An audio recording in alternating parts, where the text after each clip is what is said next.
কখনো মুষলধারে আবার কখনো গুড়ি গুড়ি বৃষ্টি।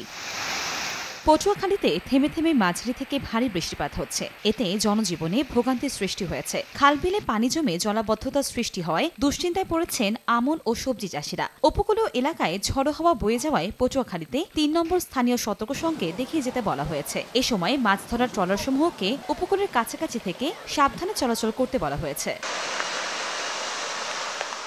এদিকে রোববার রাত থেকে শুরু হয়ে সোমবার পর্যন্ত থেমে থেমে বৃষ্টি হয় বরিশালে। শহরের সড়কগুলো পানিতে টইটুম্বুর। অলিগলি সহ প্রধান প্রধান সড়কে হাঁটু পানি। বটতলা, কালীবাড়ি রোড, বগুড়া রোড ও শীতলাখোলা সহ প্রায় সব এলাকায় জলাবদ্ধতা তৈরি হয়েছে। বাসাবাড়িতে পানি ঢুকে পড়েছে। এতে চরম দুর্ভোগে নগরবাসী।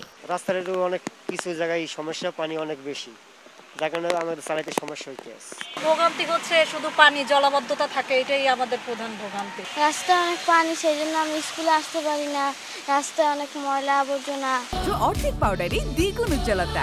নতুন রিন অ্যাডভান্সড অর্ধেক পাউডারে দ্বিগুণ উজ্জ্বলতা। বাসাবাড়ির অবস্থা, বাসায় অনেক পানি উঠছে, চুলা টুলা ভেঙে গেছে। অনেক কাউন্সিলর আইছে, কাউন্সিলর গেছে, মেয়র আইছে, 2 বার মেয়র চলে গেছে, কিন্তু রাস্তা একই অবস্থা রয়ে গেছে। এদিকে ঝিনাইদহে টানা বৃষ্টিতে সকাল থেকে জেলা বা উপজেলা শহরে মানুষের উপস্থিতি কমে গেছে। সবথেকে বেশি বিপাকে পড়েছেন নিম্ন আয়ের খেটে খাওয়া মানুষ। কাজ না থাকায় অলস সময় পার করছেন অনেকেই। জীবিকার তাগিদে অনেকে আবার বৃষ্টিতে ভিজেই কাজ করছেন। আবহাওয়া অধিদপ্তরের তথ্যমতে চট্টগ্রাম, কক্সবাজার, মোংলা, পায়রা বন্দরে ৩ নম্বর স্থানীয় সতর্ক সংকেত দেখিয়ে যেতে বলা হয়েছে।